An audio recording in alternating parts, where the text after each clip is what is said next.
Magandang araw po sa inyong lahat.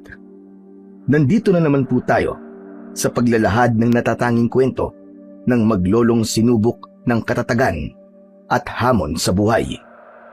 Ang buhay ni na Empoy at Lolo Rudy na walang ibang hinangad kundi ang mamuhay ng tahimik sa baryo ng Manlapas. Ngunit ang katahimikang inaasam ay hindi sa kanila ipinagkaloob, sapagkat ang tangi nilang hanap buhay ay unti-unting naglaho dahil sa mga magnanakaw na umubos sa kanilang mga alagang baboy. Dito masusukat ang haba ng kanilang pasensya. Ano nga ba ang matutuklasan nilang lihim sa mga taong humuhusga sa kanilang pagkatao? Magagawa kaya nilang makamit ang buhay na tahimik? Hanggang kailan nila titiisin ang pang-aapi ng mga tao sa kanila? Magagawa kaya nilang panindigan ang pagiging mabuti nilang nilalang? Sama-sama po nating pakinggan ang buhay at pakikipagsapalaran ng maglolong pinagnakawan ng baboy sa baryo.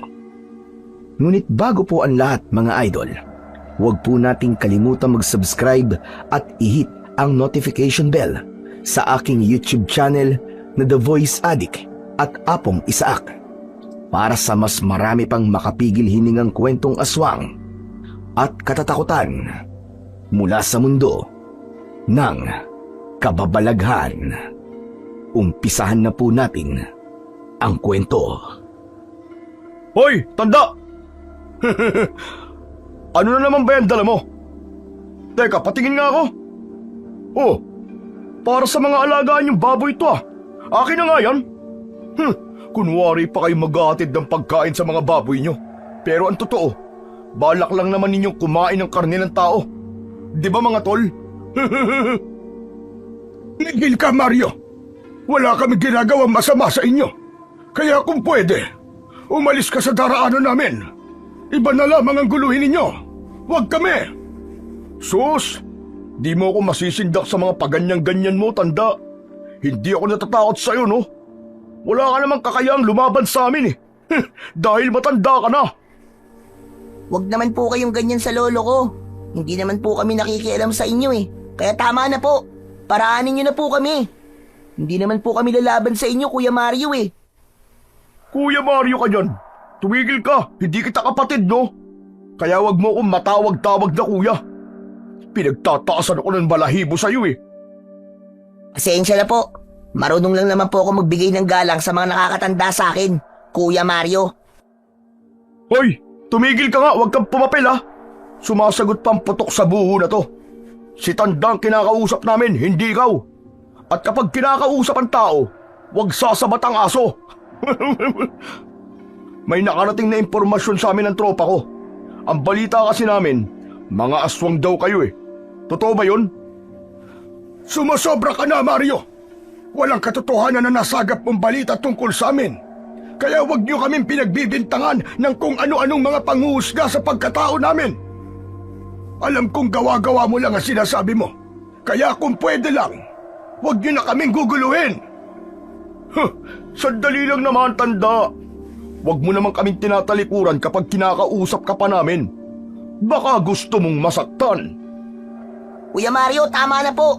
Bitiwan niyo po ang braso ni Lolo Rudy. Hindi na kayo nahiya. Wala kayong galang sa matatanda. Galang sa matanda? Abay, tao lang ang ginagalang ko. Hindi aswang. Hindi kami mga aswang, Mario. At wala kaming ginagawang masama sa inyo. Hindi ko kailangan ng respeto mula sa iyo. Kaya wala akong pakialam sa mga sinasabi nyo. Magpasalamat ka at hindi ako pumapatol sa mga katulad mong bata. Bata daw oh. Hoy, tanda. Binata na ako at pumapatol ako sa matatanda. Baka nakakalimutan mong kay tatay ka kumukuha ng mga biik na inaalagaan mo. Alam mo, nagtataka lang talaga ako sa inyo eh.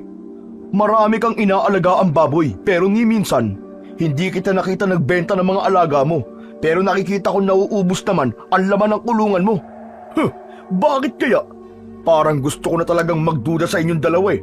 Para bang may itinatago talaga kayo sa amin? O baka naman, aswang nga talaga kayo. Tama na po. Bitiwan niyo po ang braso ng lolo ko. Maawa na po kayo sa kanya. Maawa. Tumabi ka nga dyan. Huwag mo akong subukan. Baka pati ikaw, patulan ko. Mario, yan ang wag na wag mong gagawin. Kung hindi, Kundi ano? Papatayin mo ako? O di kaya ako naman ang isusunod mong lalapain? kapag sinaktan mo ang apo ko, Mario, magkakamatayan talaga tayong dalawa. Sinasabi ko sa'yo, hindi na kita pagpapasensyaan. Uy! Mga kasama! Pinagbabantaan ako ni Tanda, oh! Natatakot naman ako! Nakuyom na lang nang may 10 taong gulang na si Empoy ang kanyang kamao, habang titig na titig sa tila ba ng aasar na binatang si Mario. Kasama ang 4 nitong mga kaibigan na tila nakikiisa sa madalas na pambubuli nito sa kanila. Kahit kailan ay hindi niya pa nakitang lumaban si Lolo Rudy o kahit ang magpakita man lang ng galit sa mga ito. Kaya naman, kinasanayan na ng mga magkakaibigan ang panggugulo sa kanila. Sa tuwing pumupunta sila sa kinaroroonan ng kulungan ng mga alaga nilang baboy, kung hindi sana sa batas na ipinatutupad sa baryo na bawal ang banlat o tangkal ng baboy, ay matagal na nilang inilipat ang kulungan. Ilalapit nila ito sa kanilang bahay upang maiwasan ang madalas na pagkawala ng kanilang mga alagang hayop. Kaya lang, bawal pa rin sa matanda ang amoy ng dumi ng hayop dahil madalas na itong sumpungin ng asma o hika. Sige na, apo. Halika na. Huwag mo na lamang silang pansinin. Lilipas din ang kanilang panggugulo sa atin. Naramdaman ni Empoy ang panlalamig ng kamay ng kanyang lolo na si Lolo Rudy. Umiwas na lamang ito sa mga binatang walang tigil sa pagsasayaw sa harap nila. Tila mga lasing na walang ibang ginawa kundi ang asarin ang matanda. Naramdaman ni Empoy ang pagmamadali sa paglalakad ni Lolo Rudy. Mabuti na lang at hindi na sila hinabol ng grupo ni Mario. Maya-maya pa ay nakarating na sila sa gitna ng kakahuyan. Isang malalim na buntong hininga ang narinig ni Empoy bago nagsalita si Lolo Rudy. Nakakapag-alala na ang mga taong yun, apo. Hindi na ako natutuwa sa madalas nilang panggugulo sa atin. Wala naman akong ginagawang kasalanan sa kanila para tayo ipagbintangan ng mga aswang. Ang inaalala ko, kapag ikaw naman ang ginulo nila, mas matatanggap ko kung ako lang. Huwag ka sana nilang idamay, apo. Lolo Rudy, baka naman po iniisip nilang aswang tayo dahil kumakain po tayo ng hilaw na karne ng baboy. Bakit po ba natin hindi niluluto ang karne ng baboy, Lolo? Ay, nakong bata ka, oo. Hindi ba't masarap naman ang lasa ng hilaw na karne ng baboy? Mas masarap sa pakiramdam ang kumain ng pagkain kinasanayan na nating kainin. Kung sa bagay naman po paborito ko naman po ang laman na malapit po sa hita ng baboy. Talagang masarap po kahit hindi nalutuin. Kaya alam po, Lolo Rudy, madalas po tayong pinagnanakawan ng mga alaga nating baboy. Kinakain din po ba nila yun ng hilaw? Apo, depende sa gusto nilang klase ng karne. Kung luto ba o hilaw ang gusto nilang kainin. Iba-iba naman ang panlasa ng tao. Malaya naman silang kumain ng hilaw na karne.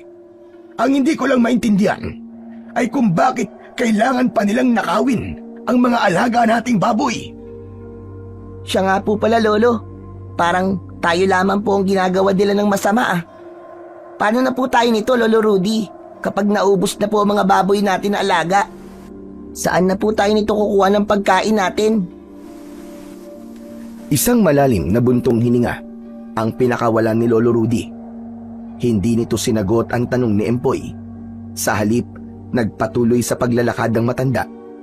Saglit namang natigilan si Empoy habang pinagmamasdan ang likod ni Lolo Rudy. Gusto niya itong tanungin kung bakit madalas siyang tawaging putok sa buho ng grupo ni Mario. Kahit alam niya kung ano ang ibig sabihin nun, ay gusto pa rin niyang malaman kung ano ang dahilan. Tanging si Lolo Rudy lamang ang makakasagot sa kanyang tanong.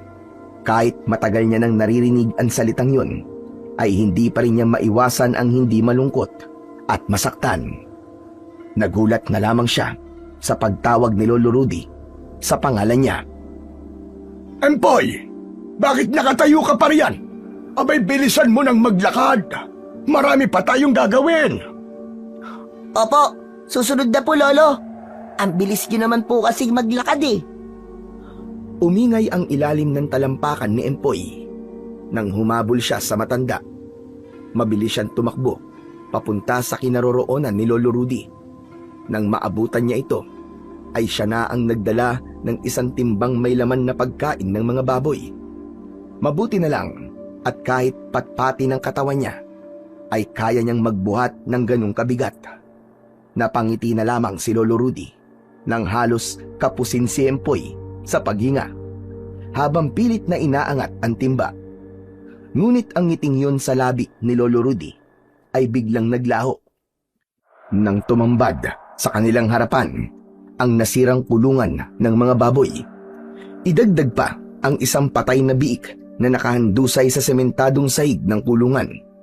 Wala ng buhay at halos luray-luray na ang katawan. Hindi kagad nakahakbang ng paa ang matanda. Tila nabigla din ito sa nadatnan.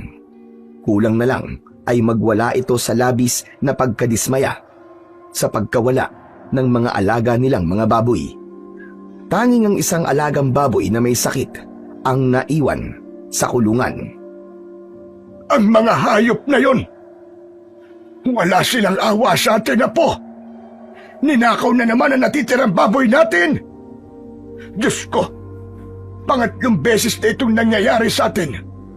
Hindi ko na alam ang gagawin ko. Bakit ba nangyayari sa atin ito?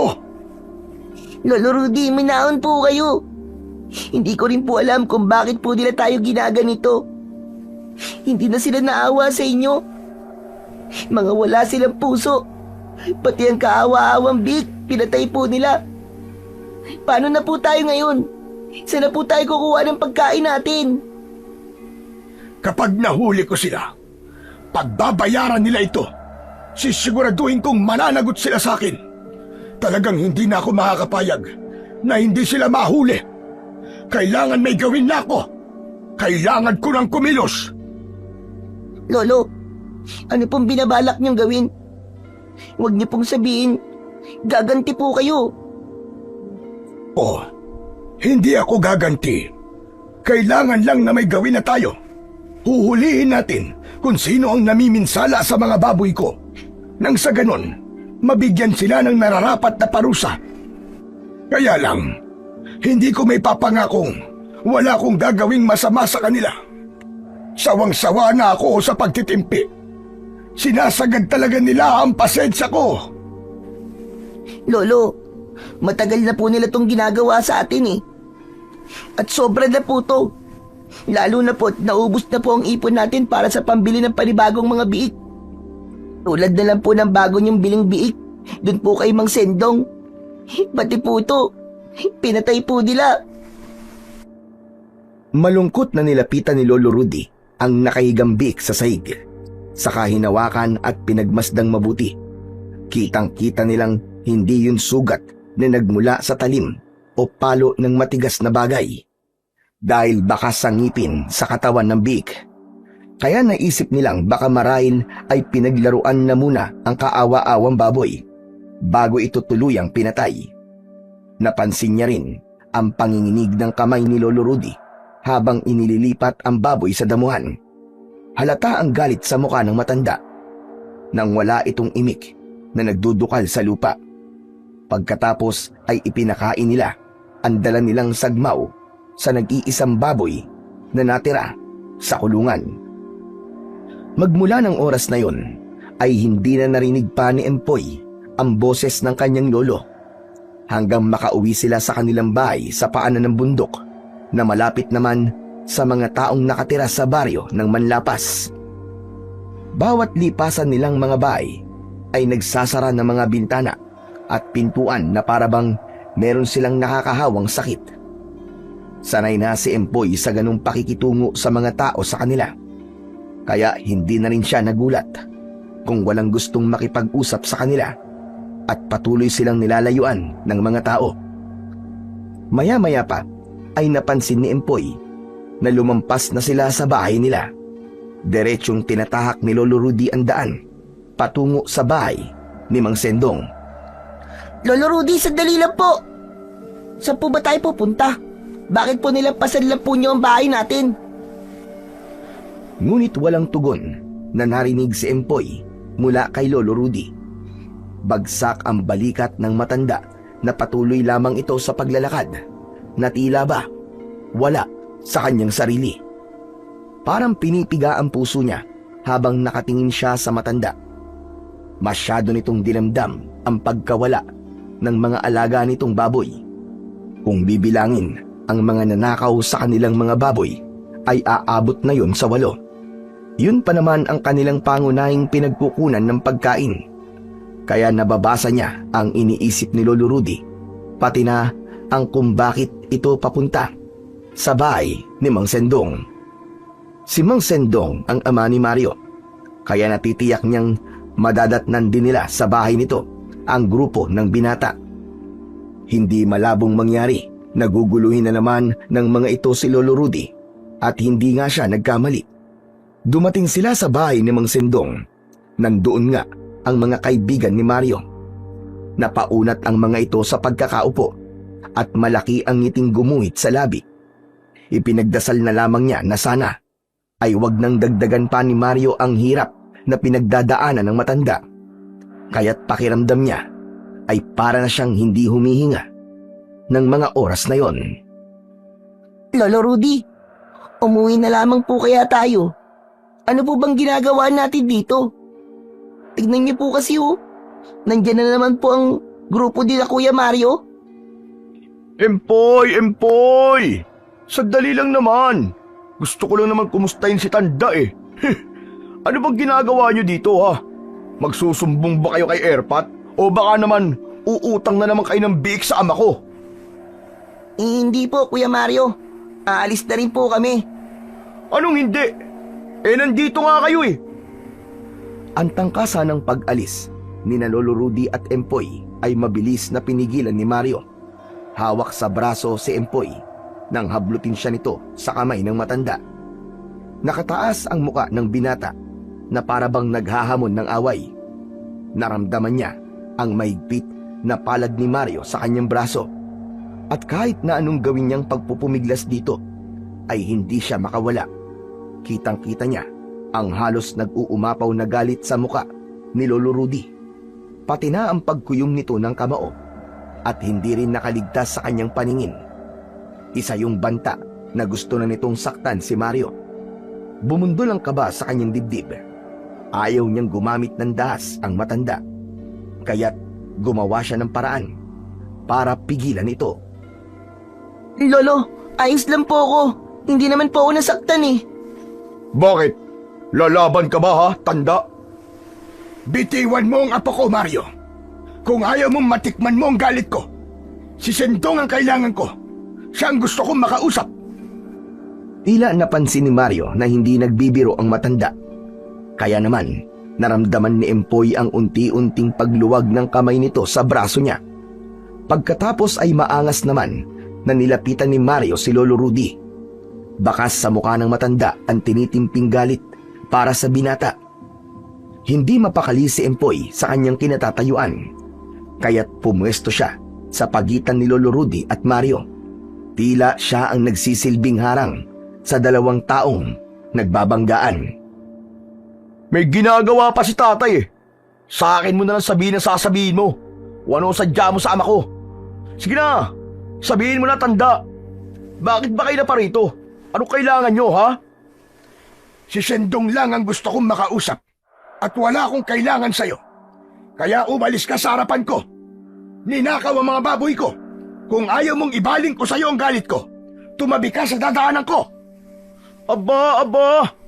Matapang ka na yata ngayon, Tanda.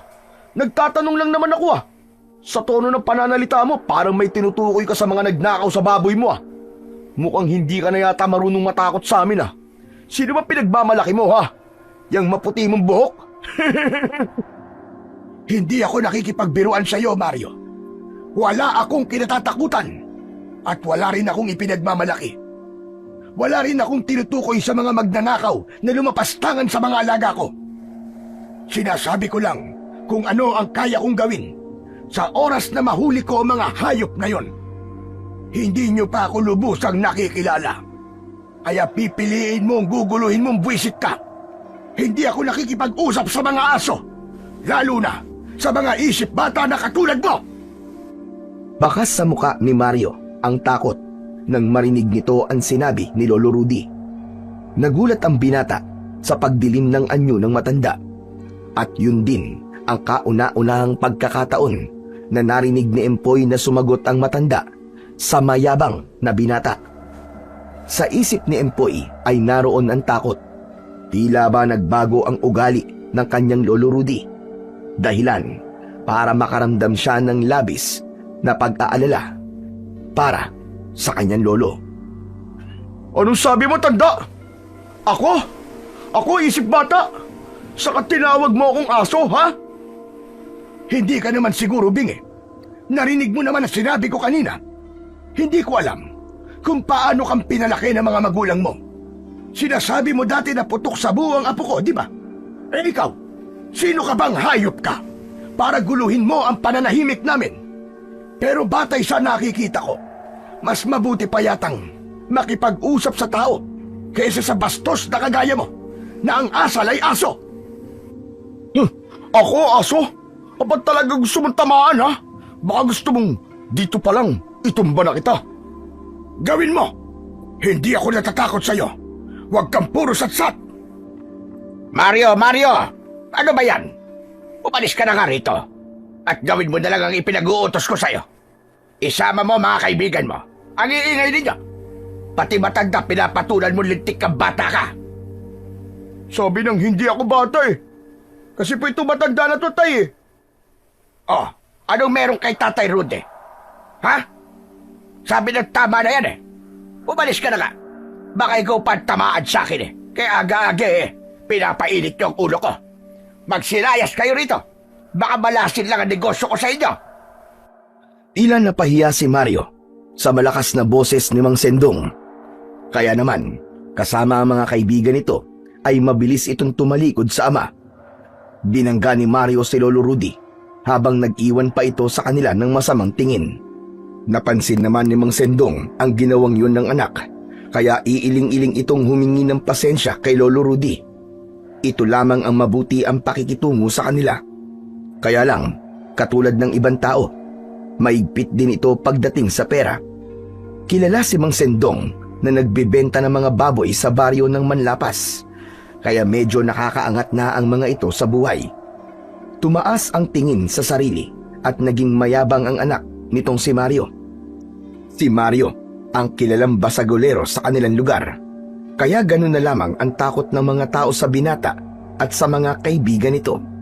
Walang gustong kumalaban sa grupo ni Mario sa pag-aalalang baka hindi na makautang ang mga ito kay Mang Sendong. Teka, ano po ba ang sadya niyo sa akin, ha, Tatay Rudy? Gusto ko sanang umutang pa ng isa pang biik, Sendong. Na naman! Abay, kakautang nyo lang po nung nakaraang araw, ah.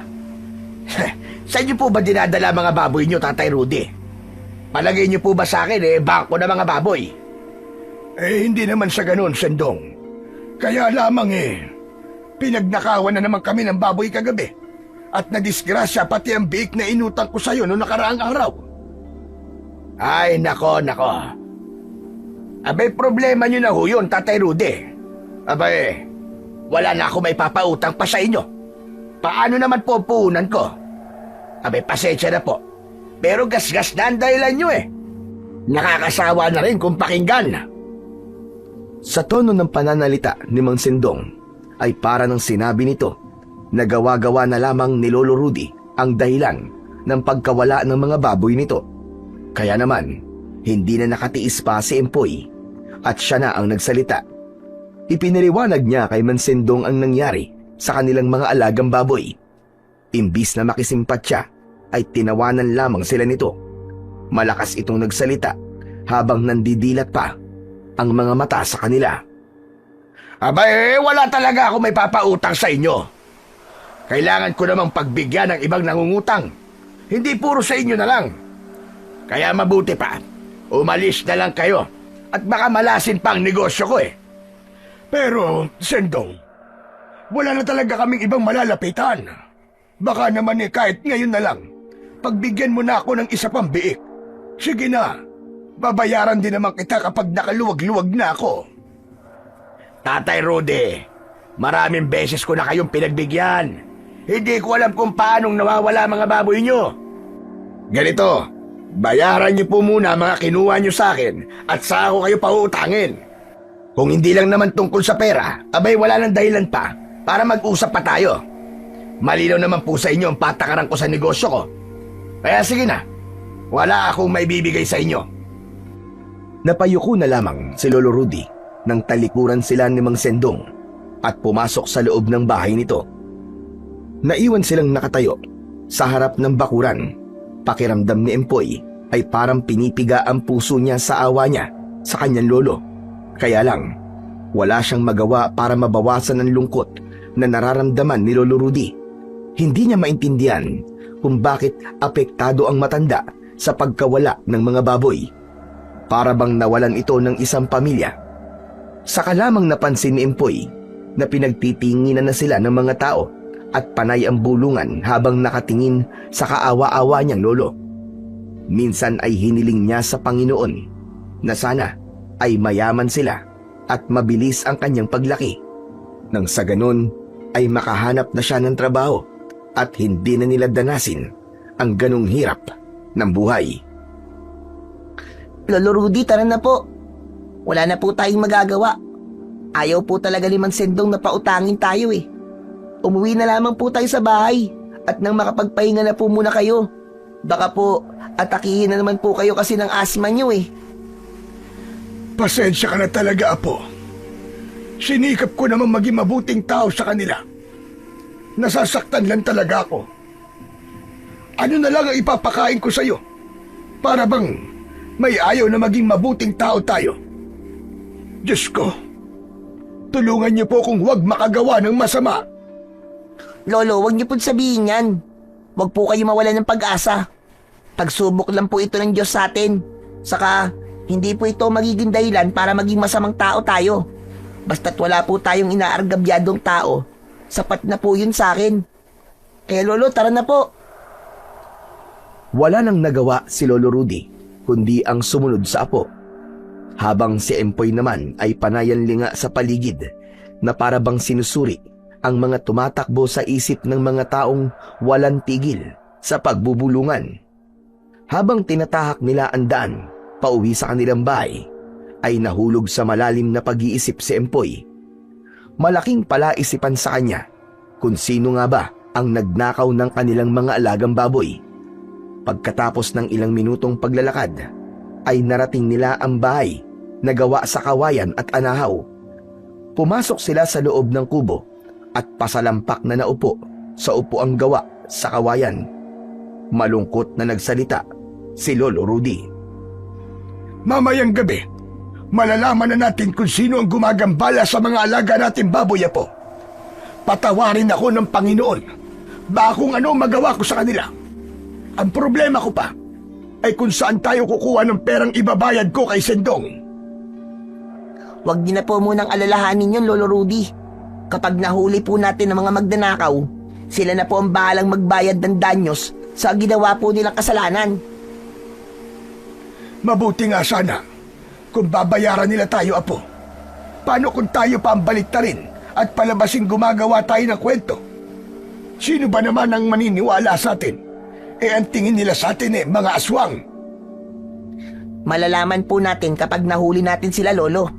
Kaya wag na po kayo mag-isip ng ganyan. Alam ko po na may plano po ang Diyos para sa atin. Pumagitna ang matagal, nakatahimikan sa loob ng kanilang bahay. Kapwa nasa malalim na pag-iisip ang maglolo. Kaya naman, buong araw silang nagpahinga at hinintay ang pagsapit ng gabi.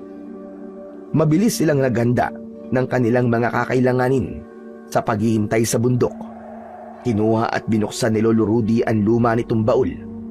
Tumambad sa paningin ni Empoy ang dinukot na arnis at tungkod sa loob ng baul.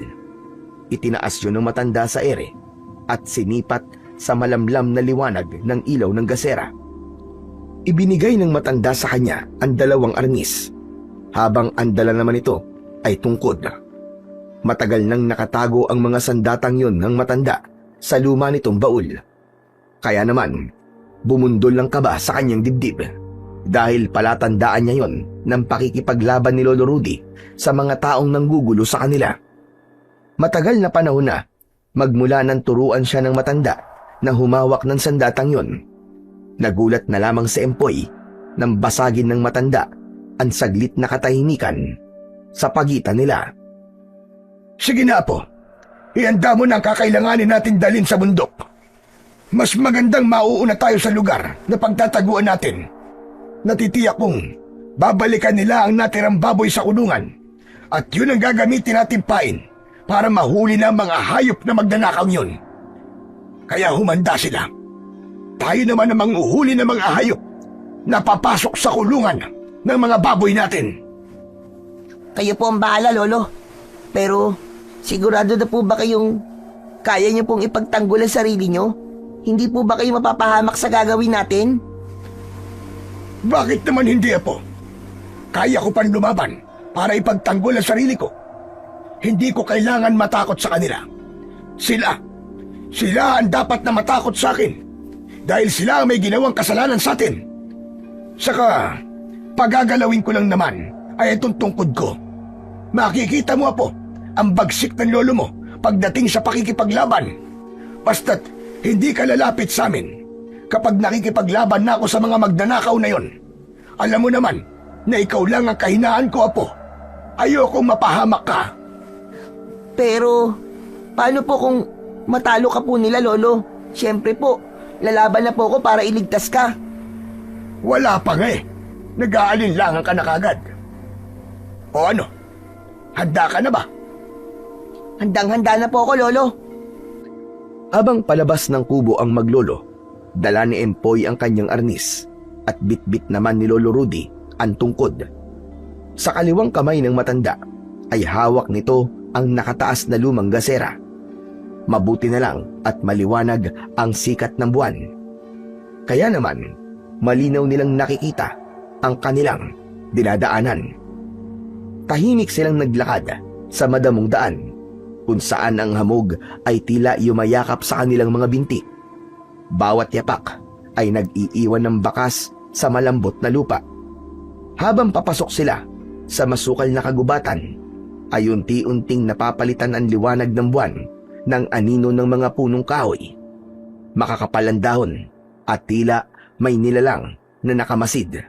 Sa bawat yabag, naririnig nila ang langit-ngit ng tuyong dahon, kasabay ang paglipad ng mga ibon sa itaas at ang kaluskos ng mga sanga na parabang may ibang nilalang ding gumagalaw sa paligid. Natitigilan sila paminsan-minsan, tahimik na nagkakaunawaan. Ito ang simula ng kanilang misyon, ang alamin kung sino ang magnanakaw ng kanilang mga baboy. Tandaan mo, Apo, ang mga magnanakaw ng baboy ay hindi basta-basta. Marunong silang magtago, pero hindi sila kasintalas ng pandinig ng isang matandang sanay sa kagubatan. Kaya anumang oras ay baka mapalaban ako. Sikapin mong hindi ka nila mabibiyag para hindi ka nila gamitin laban sa akin. Kaya malakas ang loob ng mga magnanakaw na yon dahil akala nila ay kayang-kaya nila ako. Wag lang po talagang susumpungin po kayo ng asma, Lolo Rudy. Iyon lang talaga, Apo. Sana nga hindi ako atakihin ng asma ko. Kaya nga po, Lolo, mag-iingat din po kayo. Hindi ko po may papangakong hindi po ako lalaban para sa inyo, lalo na po kung malalagay rin po kayo sa panganib. Basta, makinig ka na lang sa akin, Apo. Yung mga ibiniling ko sa'yo, yun lang din ang gagawin mo nang hindi ako nag-aalala. Diyos ko, sana pala hindi na kita isinama rito. Lolo naman ano naman po mararamdaman ko kung alam ko pong umalis kayo sa bahay? Hindi ko lang po kasi kayo maintindihan Ano na lang po ang gagawin ko sa mga arnis na to? Kung hindi ko naman po ito gagamitin para iligtas kayo. Kapag kailangan lang, Apo. Kapag kailangan lang. At malalagay ka sa alanganing sitwasyon, saka mo yang gamitin para ipagtanggol ang iyong sarili. Alam kong magagawa mo ang sinasabi ko. Sige na, huwag ka na munang maingay. Baka may makarinig pa sa atin. Maging alerto ka lang sa paligid. Dahil baka matunugan ng magnanakaw ang binabalak natin. Nagpatuloy sila sa paglalakad hanggang sa narating nila ang palumpong. Sa likod ng talahiban kung saan ay tanaw nila ang kinaroroonan ng kulungan ng kanilang baboy. Maingat silang humakbang papalapit sa kulungan na may malamlam na liwanag mula sa gaserang nakasabit sa poste nito. Malayo pa lang ay pinatay na nila ang dala nilang ilaw, saka nagtago sa likod ng mga dahon ng talahib. Nakasilip sila sa kinaroroonan ng nag-iisang baboy sa likod ng makakapal na dahon. Mahigpit ang kapit ni Empoy sa manggas ng damit ni Lolo Rudy. Tahimik silang nakaluhod sa damuhang bahagyang basa ng hamog sa gabi. Hindi nga nagtagal ay nahagip ng kanilang paningin ang 5 lalaking nakabaluktot habang naglalakad. Halos hindi sila humihinga habang pinagmamasdan ang maingat na paglapit ng 5 mga aninong gumagalaw sa dilim. Dahan-dahan, lumitaw mula sa kakahuyan ang 5 lalaki. May mga takip ang muka at bitbit ang lubid at gulok. Pating kayad na lumalapit ang isa sa kulungan ng baboy, habang ang 2 lalaki ay panay ang lingon sa paligid, parang sinisiguro kung may nakamasid. Narinig ni Empoy ang ingay ng marahang pagbukas ng pinto sa likod ng kulungan. Dahan-dahang binubuksan gamit ang baluktot na alambre. Hawak ni Lolo Rudy ang tungkod, ay halos manginig ang kamay nito sa matinding galit. Hinintay nilang makapasok ang mga kawatan sa loob ng kulungan. Sinipat ni Empoy ang isang lalaking nakatayo na tila pamilyar sa kanyang paningin. Ngunit hindi niya matandaan kung saan niya ito nakita. Hinawakan niya ang kamay ni Lolo Rudy para pigilan ito, na tila gusto nang magpakita sa magnanakaw para bigyan kagad ng leksyon. Hudyat yun para pakalmahin ang galit ng matanda. Marami ang magnanakaw at nag-aalala si Empoy na baka matalo sila sa laban, o di kaya naman ay sila pa ang mapatay ng mga magnanakaw. Saglit pa silang nagmasid. Nakita nilang tinatalian na ng mga ito ang bibig ng baboy at pinatulog sa pamamagitan ng magkakasunod na pagsuntok sa muka ng hayop. Kaya pala hindi man lang lumilikha ng ingay ang kanilang mga baboy kapag kinukuha ito sa kulungan, dahil yun ang ginagawang paraan ng mga ito. Sa katahimikan ng gabing bumalot sa paligid, tanging ang mahina at matinis na pag-ungol ng baboy ang umaalingaw-ngaw, hanggang sa tuluyan ng nawalan na ito ng imik. Lalong lumalim ang bawat paghinga, bawat bugso ng damdamin sa dibdib ng maglolo. Sa sandaling yon, ang oras ay tila bumagal. Tuluyan na ngang hindi nakatiis si Lolo Rudy at nagpakita ito sa mga magnanakaw. Habang si Empoy ay nanatiling nakatago sa likod ng mga talahib, dinig na dinig niya mula sa kanyang kinaroroonan ang malakas na boses ng matanda. Natigilan naman ang 4 na lalaking may buhat sa walang malay na baboy. Hanggang dyan na lamang kayo! Mga hayop kayo! Hindi na kayo makakatakas sa akin! Hawak ko na ang ebidensyang magdidiin sa kahayupan ninyo! Kagaya ng sinabi ni Lolo Rudy kay Empoy, hindi siya lumapit sa matanda. Pinanood niya kung paano nito pinipigilan ang mga magnanakaw. Ibinaba ng mga lalaki ang usong na katawan ng baboy at naghanda sa pakikipaglaban sa matanda. Umundol ang kaba sa dibdib ni Empoy. Bigla siyang nag-alala para kay Lolo Rudy, lalo na at nakita niyang naglabas na rin ng mga sandata ang mga magnanakaw. Ngunit hindi natinag si Lolo Rudy. Sa halip, itinutok ng matanda ang tungkod sa mga ito. Kulang pa mga buhay nyo sa buhay ng mga baboy na ninakaw nyo! Mga demonyo kayo! Hindi kayo lumalaban ng patas at ang hanap buhay ko ay pinakikialaman nyo! Ngayon nyo ilabas ang tapang nyong mga hayop kayo! Hinding-hindi ko kayo patatakasin! Hindi man lang natinag ang 5 mga lalaking nakatayo sa tabi ng nakahigang baboy sa lupa. Nagulat na lamang ang maglolo nang biglang inundayan ng saksak ng isang lalaki ang leeg ng baboy. Hindi pa ito nasiyahan at ipinakita pa nito sa matanda kung paano nitong ginilitan ang leeg ng hayop. Kumalat ang dugo ng baboy sa lupa. Hindi na nakapagtimpi si Lolo Rudy. Sinugod na nito ang mga lalaki gamit ang tungkod. Maging ang mga lalaki at si Empoy ay nagulat sa mabilis na pagkilos ng matanda. Iwinasiwas nito sa ere ang tungkod at tinamaan sa tiyan ang pumatay sa baboy. Bumagsak ito sa lupa habang namimilipit sa labis na sakit ng tiyan. Sumugod ang 2 panlalaki na nakataas ang mga itak. Inatake nila ang nakahandang matanda. Hindi rin nakaporma ang mga ito at tinamaan ng hampas ng tungkod sa mga ulo. Patambling ang naging pagbagsak ng mga ito sa lupa. Kaya naman, ang pinakapinuno sa grupo ang sunod na umatake kay Lolo Rudy. Halata ang galit sa kilos nito. Nagawa pa ring maiwasan ng matanda ang mga pag-atake nito. Hindi man lang nakatama ang pinuno. Halata sa kilos ng lalaki na gustong-gusto na nitong magsalita. Kaya natitiyak ni Empoy na iniingatan ng pinuno na marinig nila ang boses nito. Hindi nagtagal ay nakabangon na rin ang ibang mga kasama nito at sabay-sabay na umatake sa matanda. Kaya naman, hindi na iwasan ni Lolo Rudy ang malakas na pagtama ng kamao ng pinuno sa dibdib nito. Napaigik sa sakit ang matanda nang bumagsak ito sa lupa. Hindi na napigilan ni Empoy ang kanyang sarili na hindi lumabas sa kanyang pinagtataguan. Lolo! Tumayo po kayo! Lumaban po kayo! Kaya niyo po yan! Huwag po kayo magpapatalo sa kanila! Huwag kang lumapit sa akin, Apo! Diyan ka lang! Kaya ko to! Huwag ka nang mag-alala! Pilit na bumangon ang matanda, ngunit muli itong inatake ng sipa sa dibdib ng lalaking may hawak na itak. Mabuti na lang at hindi nito ginamit ang gulok sa kanyang Lolo Rudy. Akma na sanang pagtutulungan ng mga lalaki ang nakahigang matanda, ngunit biglang tumakbo si Empoy papalapit sa kinaroroonan ni Lolo Rudy. Natigilan ang mga lalaki nang humarang siya sa unahan ng matanda. Matapang niyang hinarap ang mga ito at ipinakita niya ang hawak niyang 2 arnis sa tigkabilaan niyang mga kamay. Kahit hindi niya nakikita ang mga muka ng mga ito, ay alam niyang pinagtatawanan siya ng pinuno. Iniisip ng mga ito na bata lamang siya at walang kakayahan para lumaban. Tumigil kayo! Ako ang harapin yung mga hayop kayo! Kayo na nga nangargabyado sa lolo ko! Kayo pa matapang! Humanda kayo! Dahil ako na mismo ang makakalaban nyo!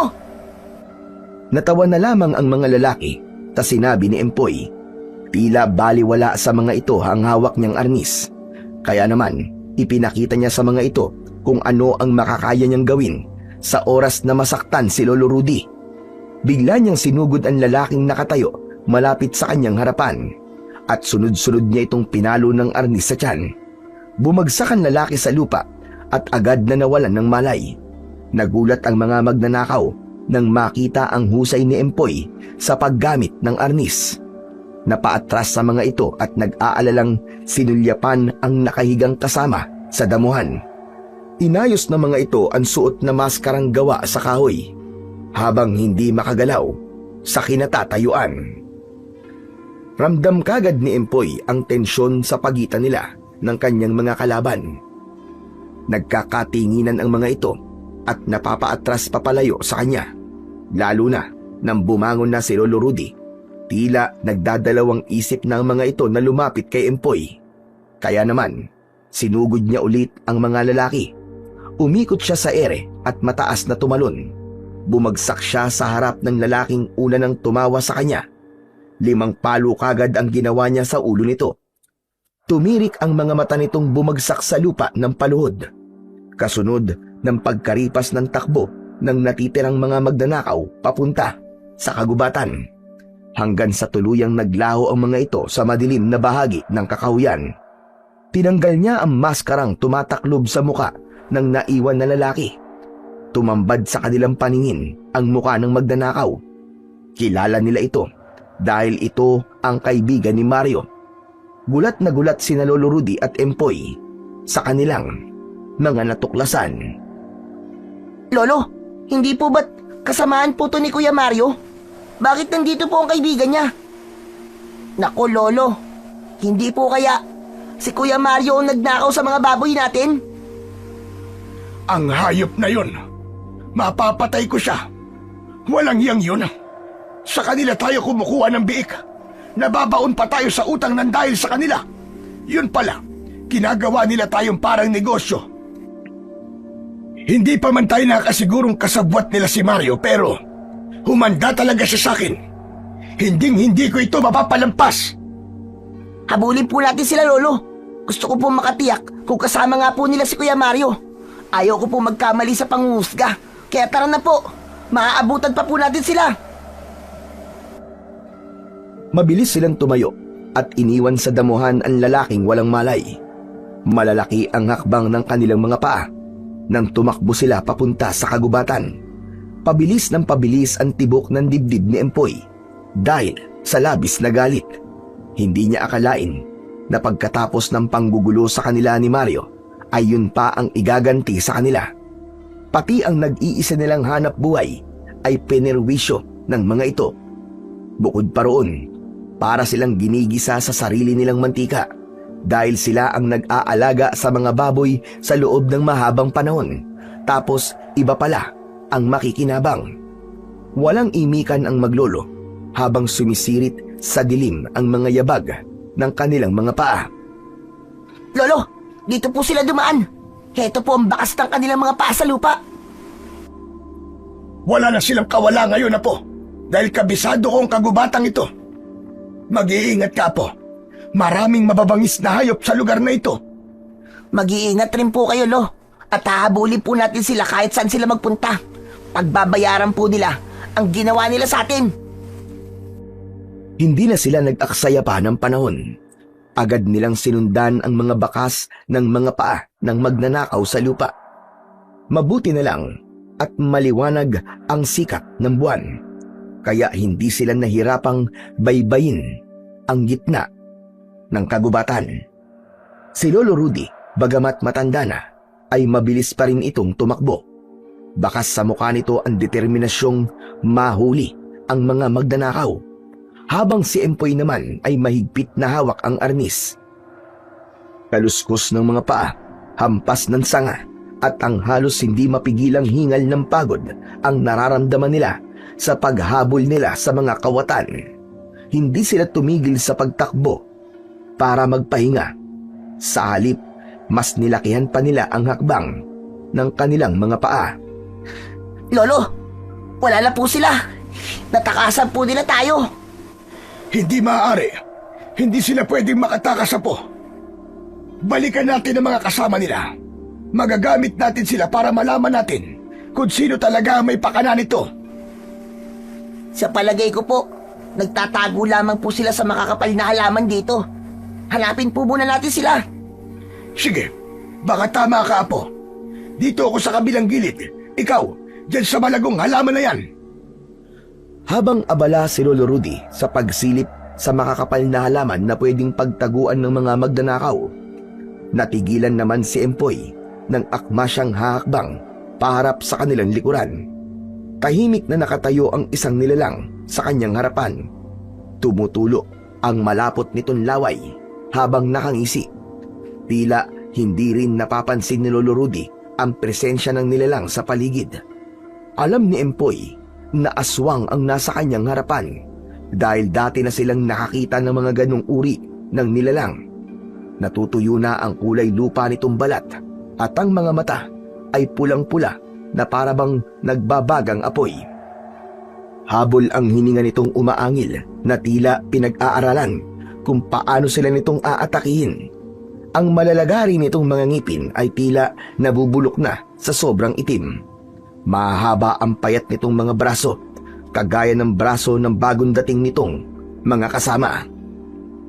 Napaatras ng hakbang si Empoy papalapit kay Lolo Rudy habang hindi niya inaalis ang paningin sa mga aswang. Ang mga kuko ng nilalang ay singhaba ng itak. May mga paa ang mga ito na parang sa kabayo, ngunit mabilis gumalaw at bawat takbang ay may kasunod na malamig na pag-ugong ng hangin na tila pagbabanta ng isang pag-atake.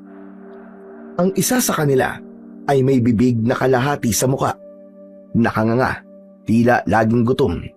Ang isa pa ay nakayuko habang gumagapang, ngunit tuwing tumitingin kay Empoy, parang lumalaki ang ulo nito. Sumisikip ang paligid sa bawat bigat ng kanyang titig. Parang siya ang balak nitong lapain. Nawala ang tapang niya at nanigas ang kanyang tuhod. Hindi niya alam ang kanyang gagawin. Tila nabibingi siya sa ingay ng tibok ng kanyang puso. Sa pagitan ng katahimikan at kaba, ang mga aswang ay hindi umatake. Tila nagmamasid pa lamang, nag-aabang kung sino ang unang kikilos. Ngunit sa bawat segundo ng pagkakatitig, unti-unting napapalibutan ng mga aswang ang daan nila pabalik. Apo, bakit wala kang imik dyan? Ano bang... Diyos ko! Aswang! Aswang ang mga yan! Takbo, Empoy! Halika na, Apo! Naramdaman ni Empoy ang paghila ng matanda sa kanyang kamay. Mabilis silang tumakbo papalayo sa mga ito. Paglingon niya sa hulihan ng kanilang daan, ay nakita niyang kumilos na rin ng mga ito para sila ay habulin. Tila nag-aagawan ng mga aswang sa paglapa sa kanila. Nabaliktad ang pangyayari dahil sila naman ang hinahabol ng mga ito. Ang mga aswang palukot na humahabol sa kanila ay ang totoong pumapatay sa baryo. Pagkatapos ay sa kanila naman ibinibintang ang pambibiktima ng mga ito. Tuluyang naabutan si Empoy ng isang aswang at kagad siya nitong binuhat. Nabitiwan niya ang dala niyang arnis at napalayo siya sa tumatakbong si Lolo Rudy. Lolo! Tulungan niyo po ako! Lolo! Sa wakas, nahuli rin kita! Bitiwan mo ako! Lolo! Tulong! Huwag ka nang sumigaw. Wala namang makakarinig sa'yo dito eh. Wala ring magagawang inutil mo, Lolo. Di hamak na mas masarap ang karni mo sa baboy na kinain ko kanina. Kung ganon, ikaw ang lalaking hinabol namin kanina. Kilala kita. Ikaw si Mario. Ikaw si Kuya Mario. Ikaw ang totoong aswang. At hindi kami. Demonyo ka. Mario ba ang sinasabi mo, bata? Hindi ako yun. Hintayin mo lang ang mahal kong pinuno at pagsasaluhan na namin ang laman loob mo. Tuluyan ng dinala ng pinuno ng aswang si Empoy. Napalayo na siya kay Lolo Rudy. Marahil ay hindi pa nito napapansin na biyag na siya ng mga aswang palukot. Hindi nagtagal ay narinig na niya ang takot na boses ni Lolo Rudy. Apo ko! Ibalik niyo sa akin ang apo ko! Mga demonyo kayo! Lolo! Tulungan niyo po ako! Saklolo! Ililigtas kita, Empoy! Ililigtas kita! Kitang-kita ni Empoy kung paanong nakipaglaban ng matanda sa mga nilalang na pumipigil dito, habang ang katawan niya ay nakasampay sa balikat ng pinuno ng aswang. Takot na takot siyang baka mapahamak si Lolo Rudy, ngunit alam niyang mas takot ang matanda na mawala siya sa paningin nito. Malakidlat na tumakbo ang pinuno papalayo sa matanda na abala sa pakikipaglaban sa mga aswang na palukot, hanggang sa tuluyang mawala ang matanda sa kanyang paningin. Umagos ang masaganang luha sa kanyang mga mata dahil sa takot at matinding pag-aalala. Indikasyon yun na tuluyang nabihag na siya ng mga aswang. Nagtagumpay ang mga ito sa pagkuha sa kanya.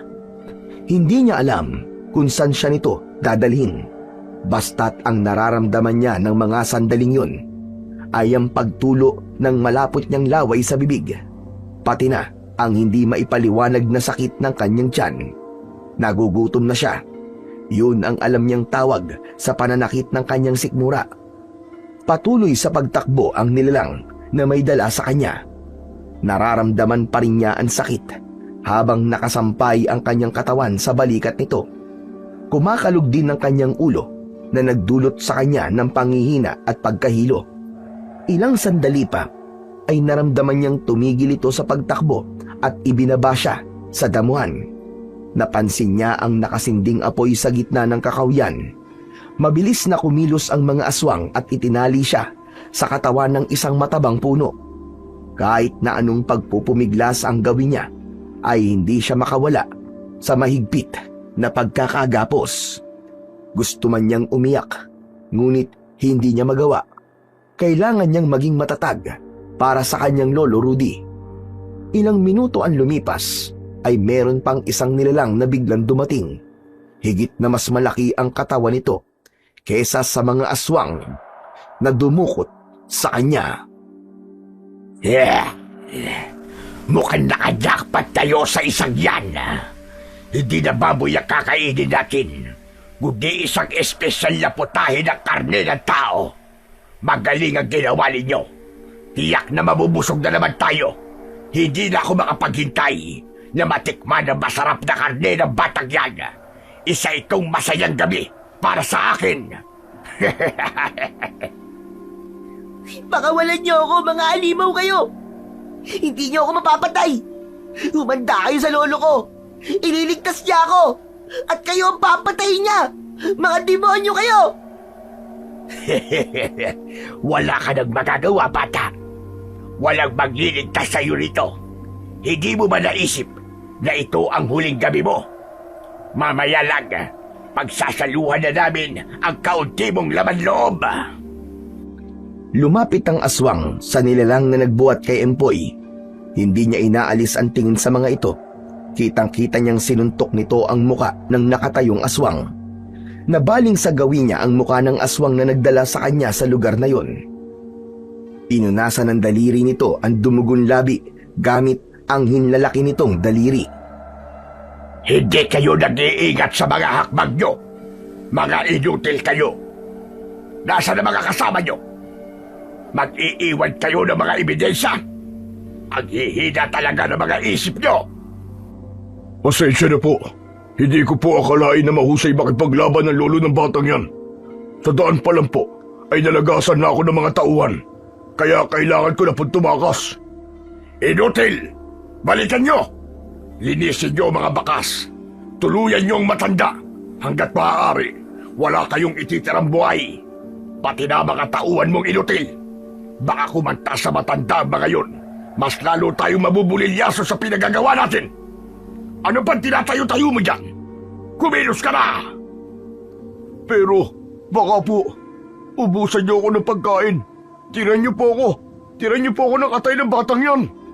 Oo na, sige na! Balikan mo na sila at patayin niyo ang matandang yun. Umalis ka na! Wag! Wag niyo po sasaktan ang lolo ko. Maawa na po kayo sa kanya. Kahit ako na lang po. Ako na lang po ang patayin niyo. Maawa na po kayo. Hindi pinansin ng pakiusap na yun ni Empoy. Sa halip, mabilis na tumalilis ng takbo ang pinuno ng aswang papunta sa lugar kung saan naiwan ang matandang si Lolo Rudy. Abot langit ang pagdadasal niya na sana ay makaligtas ang matanda at walang mangyaring masama rito. Bumundol ang kaba sa kanyang dibdib dahil sa labis na pag-aalala. Maya-maya pa ay yumuko ang nilalang sa kanyang harapan at tinitigan siya nito ng matalim. Kahit hindi ka makiusap, talagang papatayin kita dahil nagugutom na kami. Pero matandang nakikialam sa mga gawa namin. Siya ang mauunang mamatay sa inyong dalawa. Hindi! Hindi niyo magagawa sa amin to! Pakawalan niyo ako rito! Pakawalan niyo ako! Huwag ka nang magpumiglas. Wala ka nang magagawa. Nakikita mo ba mga kasama ko? Lahat sila nakaabang sa karne mo. Kaya kapag nakatakas ka, mag-aagawa ng mga yan sa paghabol sa'yo. Wala silang ititira sa katawan mo. Lahat ay kakainin nila. Pati ang mga buto mo, hindi nila palalampasin. Kaya mag-isip ka. Samantalahin mo ang oras na buhay ka pa. Saka lang napansin ni Empoy ang mga aswang na nakapalibot sa kanya. Habang ang malakas na apoy sa gitna nila ang nagsisilbing ilaw sa lugar na yon, umalingasaw ang amoy ng nabubulok na laman ng hayop, at sa paglingon niya sa kanyang likuran ay doon niya napansin ang mga nagkalat na buto ng mga baboy. Hindi siya maaaring magkamali. Kilala niya ang mga balahibo ng kanilang alagang baboy. Nanginig ang kanyang katawan dahil sa galit, habang tinitiis pa rin ang sakit ng kanyang tiyan. Kung ganun, kayo pala talaga ang nagnakaw sa baboy namin ni Lolo Rudy. Para gawin yung pagkain. Sino ba talaga kayo? Bakit nyo ginagawa to sa amin? Wala nang dahilan pa para makilala mo pa kami. Dahil mamamatay ka rin naman. Isa pa, wala naman kaming mahanap na pagkain. Kaya ikaw na lamang ang lalantakan namin. Napaunat sa pagtayo ang aswang nang biglang dumating si Lolo Rudy. Maging ang ibang mga nilalang ay napalayo sa matanda. May mga dugo ang tungkod nito habang dala ang arnis ni Empoy. Humihingal itong nakabuka ang paa na handang lumaban sa mga aswang. Buong tapang na nagsalita si Lolo Rudy. Nanginginig ang labi nito sa galit. Pakawalan niyo ang apo ko! Kung ayaw niyong mamatay at malantad sa lahat kung ano ang totoo niyong pagkatao. Sinikap namin maging mabuting nilalang, ngunit talagang hinahamon niyo ako. Hindi niyo nakikilala ang batang binihag ninyo! Lolo, ano po ba yun? Ano po pinagsasabi nyo? Patawarin mo ako, apo. Pero kailangan natin makatakas sa mga aswang na yan. Maya-maya pa ay dumating na rin ang ibang mga nilalang na umalis kanina. Pinalibutan ng mga ito ang nakatayong matanda. Mabilis ang pag-atake ng mga ito kay Lolo Rudy, ngunit bawat paglapit ay mabilis naman na naiiwasan ng matanda ang mga kalmot at kagat ng aswang sa katawan nito. Huwag nyo nang patagalin! Tapusin nyo na ang matandang yan, mga buwisit kayo! Nakarating pambuhay ang matandang yan! Mga inutil talaga kayo! Takot na takot si Empoy habang nakikitang nakikipaglaban ang kanyang Lolo Rudy sa mga aswang palukot. Nahagip ng kanyang mga mata ang pagkagat ng isang aswang sa balikat nito. Bumulwak ang dugo sa balikat ng matanda. Napasigaw si Empoy dahil sa labis na pag-aalala, lalo na nang maulit ang pagkagat ng mga aswang sa braso naman ni Lolo Rudy. Isang enerhiyang may malakas na puwersa ang gumapang sa kanyang buong katawan. Walang kahirap-hirap na natanggal ni Empoy ang lubid na nakagapos sa kanyang mga kamay. Nagulat ang lahat sa ginawang yun ni Empoy, kaya sa kanya nabaling ang atensyon ng mga ito. Samantalang si Lolo Rudy ay biglang umalulong na parang isang asong lobo. Pinunit ng matanda ang pang-itaas nitong damit, saka binitiwan ng tungkod at arnis. Nalilito ang mga kalaban kung sino ang uunahing lalapitan at titignan. Bakas sa mga mukha ng mga ito ang pagkabigla. Kasabay rin ng kakaibang pakiramdam ng katawan ni Empoy. Kitang-kita niya ang paghaba ng kuko niya sa kanyang mga daliri. Ganon din ang pagtubo ng kulay abo niyang balahibo sa balat. Napansin niyang tila nagbago ang kulay ng kanyang mga mata. Isang mapusyaw na dilaw na mas luminaw ang kanyang paningin. Habang si Lolo Rudy ay tuluyan ng nagbago ang anyo. Isang mataas na taong lobo ang tumambad sa paningin ng mga aswang, habang si Empoy ay malakidlat na kumilos. Inatake niya lahat ng makita niyang nakatayo sa palibot ng matanda. Kagat sa iba't ibang parte ng katawan ng mga aswang ang natanggap nila sa matalim at matalas na pangil ni Empoy. Diyos ko po, tay! Aswang din sila kagaya natin! Hindi sila mga basta-bastang aswang lang. Hindi ko akalain na nandito rin pala sila. Sila ang mataas na uri ng aswang na kayang pumatay ng kapwa nila aswang. Delikado tayo rito. Mapapatay nila tayo. Kailangan nating umatras. Yeah! Saan kayo pupunta? Hindi pa ako tapos sa inyo! Ipinakita ni Empoy ang pagkain niya sa nilalang na nasa ilalim ng kanyang paanan. Binutas niya ang leeg ng kalaban sa pamamagitan ng kanyang matutulis na kuko. Nabuwat niya ang katawan ng aswang palukot at mula sa harap ng mga ito, malakas niyang binali ang katawan ng alagad nito. Kahit na ang damdamin niya ay umaapoy sa galit dahil hindi niya akalaing may lahi rin pala silang aswang ni Lolo Rudy. Tila sa mga ito niya ibinuhos ang labis na pagkabigla tungkol sa kanyang pagkatao. Parang nagbabagang apoy ang dilaw na mga mata ni Empoy dahil sa labis na galit sa mga aswang. Hindi pa siya nasiyahan. Wala niyang kahirap-hirap na winasak ang katawan ng mga nilalang na sumubok na umatake sa kanya. Kung ganun, lalaban na kami kaysa ang maranasan ng kalupitan mong hayop ka! Ako ang harapin mo! Hindi kita uurungang halimaw ka! Nagsalpukan ng dalawang matandang nilalang sa gitna. Nagpambuno ang mga ito, lakas sa lakas, tapang sa tapang. Walang gustong magpanalo. Labanan ng bangis hanggang sa matira ang matibay. Habang si Empoy naman ay hinarap ang aswang na bumiyag sa kanya at nagdala sa lugar na yon. Tayo naman ang magharap na hayop ka. Hindi magtatagal ay mapapatay rin kita. Tama na, Satsat! Hindi ako makakapayag na talunin ng isang batang kagaya mo! Mas mabangis ako kaysa sa'yo! Hindi namin kayo patatakasin. At ito na ang magiging huling gabi nyo sa kagubatang ito. Dito ko kayo ililibing. Nagkakamali ka dahil sisiguraduhin namin pagkatapos ito, mababalitaan ng lahat ang tungkol sa totoo niyong pagkatao. Yun ay kung mabubuhay pa kayo pagkatapos nito. Naunang sumugod ang aswang na palukot kay Empoy. Sinalubong niya ng kamao ang kalmot nito. Naramdaman niya ang malakas na enerhiyang bumabalot sa kanyang katawan. Higit na mas malakas siya sa puwersa ng kalaban. Saka lang siya natigilan nang maramdaman ng likod ni Lolo Rudy sa kanyang likuran. Magkadikit ang kanilang likod na hinarap ang kanilang kalaban. Huwag na kayong magkunwari. Kilala ko na kayo. Kaya pala ayaw mo kong tantanan para hindi ko isipin na kayo pala ang nakikinabang sa mga baboy namin. Alam kong ikaw yan, Mario! Bakit tanda? Sa palagay mo ba ay makakaligtas pa kayo rito? Hindi ako natatakot sa inyo. Isa kayong mahinang nilalang para sa amin. Tuluyang nagsalpukan ng pag-atake ang apat na mga aswang. Labanan ng lakas, tapang sa tapang at talino kung paanong mapapatumba ang mga kalaban. Nagulat sila sa malakas na katawan ni Empoy. Siya mismo ang umatake sa aswang na si Mario. Hinukay niya ang tiyan nito sa pamamagitan ng matalas niyang mga kuko.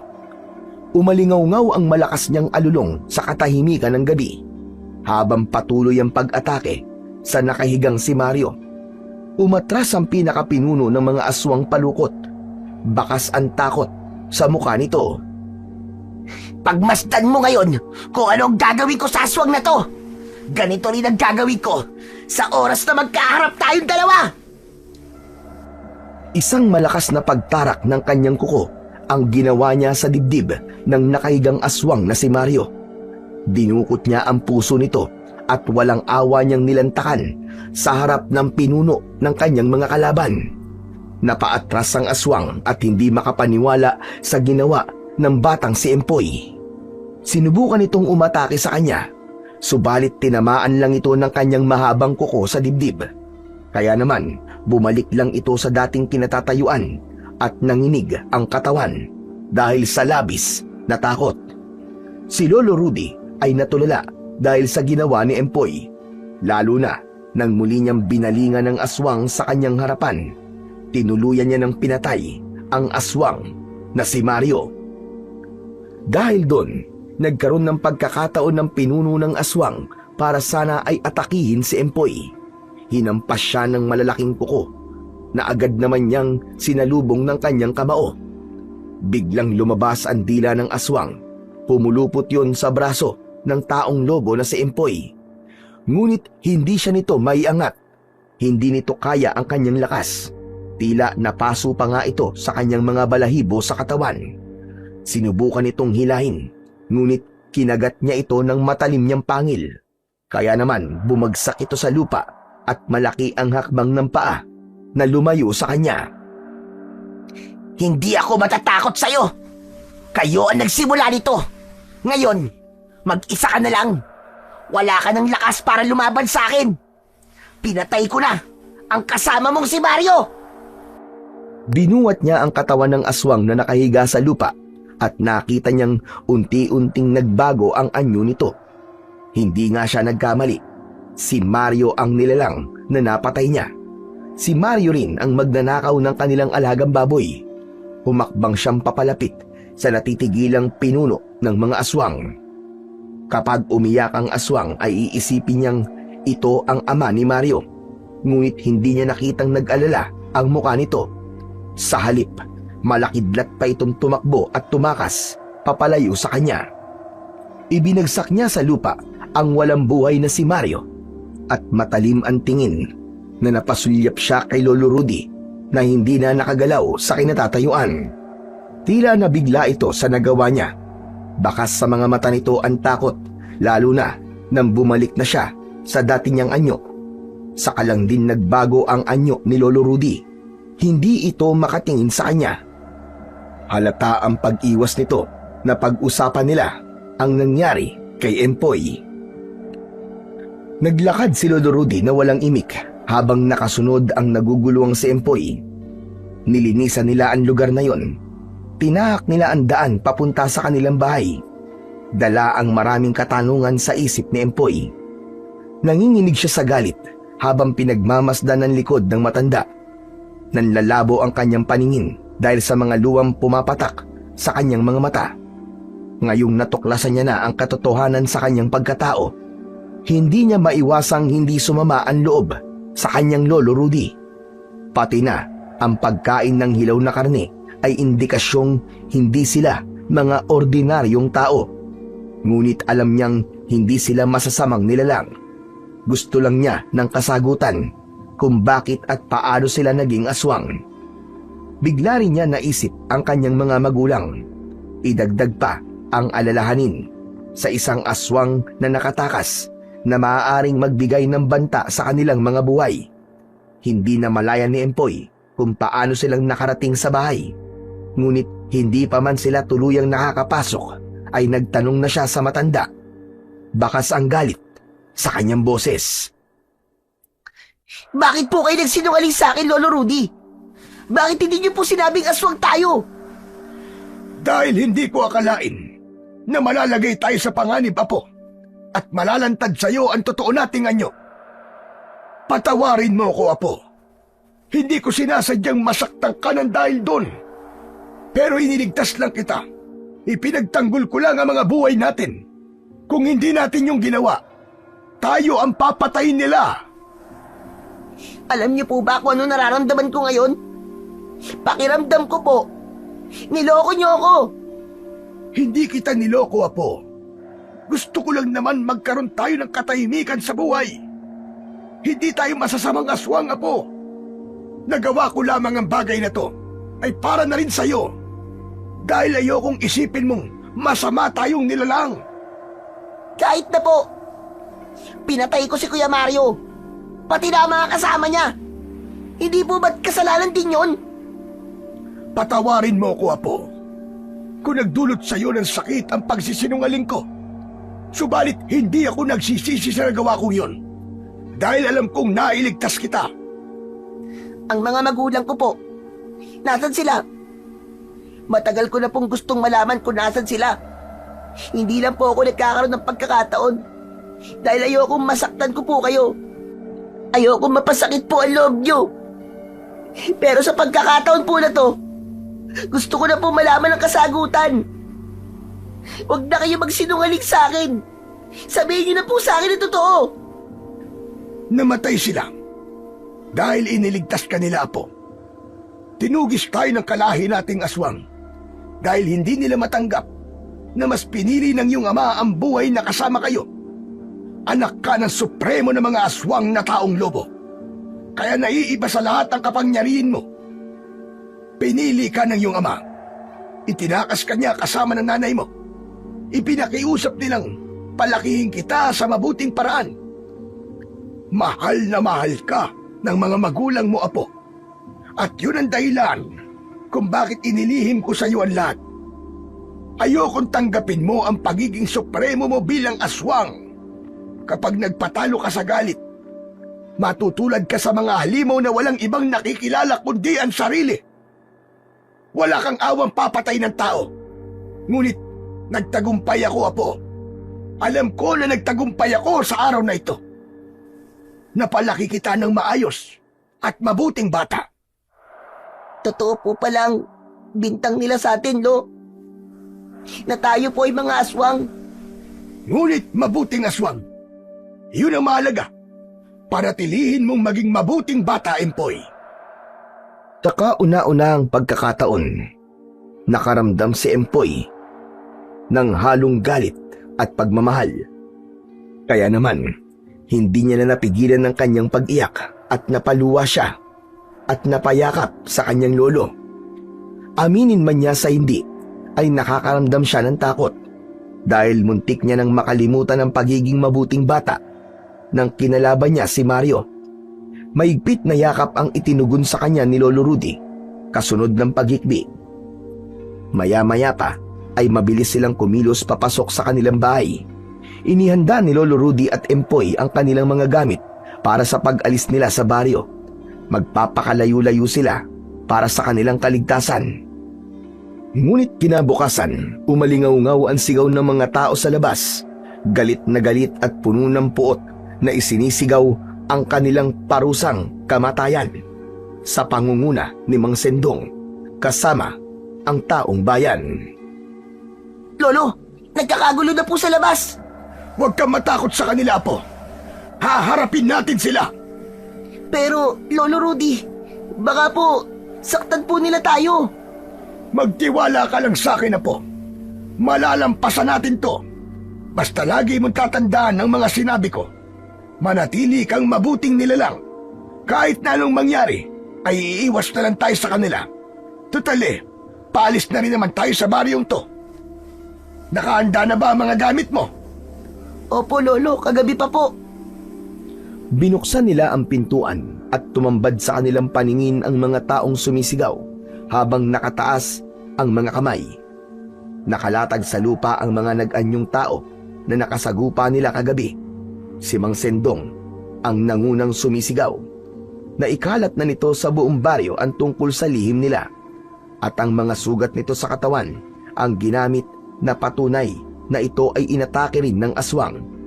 Naniningkit ang mga mata ni Lolo Rudy dahil sa labis na galit. Lalong-lalo na si Empoy dahil sigurado na siyang si Mang Sendong ang aswang na nakataka sa kanila. Inunahan sila nito sa pagsusumbong sa taong bayan para lumabas na ang anak nitong si Mario ay biktima ng aswang. Alam ko na ngayon, ikaw pala ang aswang na hayop ka! Mga kasama, pagmasdan nyo ang dalawang yan. Kitang-kita ko kung paano nila pinatay ang anak ko. Pati na ang anak nyo. Kailangan nilang pagbayaran ito. Hindi! Wala po kaming kasalanan. Si Mang Sendong po, aswang din po siyang kagaya namin. Pero kami, mabuti po kaming aswang. Siya po ang totoong pumapatay sa mga tao. Mga kasama, huwag kayo maniwala sa magyolo na to. Matagal na nila tayo niloloko. Nilinin lang nila tayo. Ikaw ang mapanlin lang, kaya tumigil ka na, Mang Sendong. Mga kasama, ang mga nakalatag po na bangkay dito ay mga aswang po. Maniwala po kayo sa akin. Hindi kami masamang aswang. Tama ang sinabi ng apo ko. Ang taong nasa harap nyo, siya ang totoong halimaw. Ginagawa nila kayong pagkain para mabuhay. Ako ang pakinggan nyo, mga kasama. Magagawa ko bang paslangin ang sarili kong anak? Pati ang mga kaibigan niya. Isipin nyo ngayon. Ilan nakuha ni Mang Sendong ang simpatya ng mga tao at agad ang mga ito na sumugod sa kanila. Inuna ng mga tao ang pagsira sa kanilang bahay habang ang pagkakangisi ni Mang Sendong ay umabot na halos sa tenga nito. Mabilis na tumakbo ang maglolo papunta sa kagubatan. Kailangan nilang makalayo sa mga galit na mga tao. Habulin sila! Huwag nyo hahayaang makatakas! Patayin ang mga hayop na aswang na yan! Narinig pa nila ang malakas na boses ni Mang Sendong Habang hinahabol sila ng mga tao, umalingaw-ngaw ang ingay ng mga ito habang pilit silang hinaharangan ng mga hawak nitong mga kahoy. Ang iba naman ay mga bato na hindi tumatama sa kanilang katawan. Mabilis ang tibok ng puso ni Empoy. Nag-aalala siyang baka maabutan sila ng mga tao at pagtulungan silang patayin. Ang hangin sa kagubatan ay naging mabigat. Hindi dahil sa panghihina, kundi dahil sa takot. Habang umiingay ang mga yapak sa likuran nila, hinila ni Lolo Rudy ang kamay ni Empoy paliko sa isang makipot na daan sa pagitan ng dalawang higanting mga puno. Halos kapusin sila ng hininga sa kagustuhan nilang makatakas. Tumutulo ang kanilang pawis sa kanilang noo, hindi dahil sa pagod, kundi sa bigat ng katotohanang sila ay tinutugis ng sariling mga kababaryo. Sa likuran nila, maririnig ang pagsigaw ng mga taong naghahanap sa kanila. Huwag niyo silang patatakasin! Mga halimaw ang maglolong yon! Patayin sila! Lumingon si Empoy sa hulihan ng kanilang daan. Kita niya pa rin ang nagkakagulong mga tao sa paghabol sa kanila. Bakas sa mukha ng mga ito ang dilim ng anyo na puno ng galit, takot at pagkabulag sa katotohanan. Minsang nadudulas si Empoy sa kanilang pagtakbo, ngunit agad siyang inaalalayan ni Lolo Rudy para muling makatayo. Humawak ka mabuti sa akin, Apo. Hinding-hindi tayo magpapaabot sa kanila. Patutunayan nating hindi tayo masamang aswang. Pero Lo, pagod na po ako. Konting tiis na lang. Malapit na tayong makatawid sa kabilang tulay. Lumusot sila sa matarik na kanal, ngunit hindi sila tumigil habang papalapit sila sa hangganan ng kagubatan para papunta sa kabilang baryo. Sa kanila naramdaman ang pagtahimik ng paligid. Wala na ang kaluskos ng yabag ng paa ng mga tao. Wala na rin ang sigawan ng taong bayan. Kaya naman, nakahinga sila ng maluwag nang makita nilang tuluyan na silang nakalayo sa paghabol ng mga tao. Sa kaliwa, Apo. Bilisan mo! Lolo, nakakalayo na po tayo sa kanila. Ligtas na po tayo. Kahit alam na nilang wala na ang mga taong humahabol sa kanila, ay patuloy lang sila sa pagtakbo, papalayo sa dati nilang baryo. Habol hiningang nagmamadali ang maglolo na tinatahak ang mabatong daan paakyat sa burol. Sa likuran nila ay ang baryong unti-unting lumiliit sa kanilang paningin. Malakas ang paghampas ng hangin habang inaakyat nila ang burol hanggang sa tuktok nito. Pagkarating nila sa itaas ng burol ay tumambad sa kanilang paningin ang isang abandonadong lumang kubo. Gawa yun sa kugon at kawayan. Nababalutan yun ng mga damong ligaw. Ang bubong nito ay bahagyang nasira, gawa ng malakas na hangin. Ang dingding nito ay kupas na, ngunit pwede pang tirhan kahit papano para sa kanilang maglolo. Isa itong kanlungan upang pansamantalang makahanap ng kanilang tirahan. Pagpasok nila sa loob ng kubo ay tumambad sa kanilang paningin ang lumang katre na gawa sa kawayan. Agad na isinara ni Lolo Rudy ang pinto gamit ang isang lumang tabla.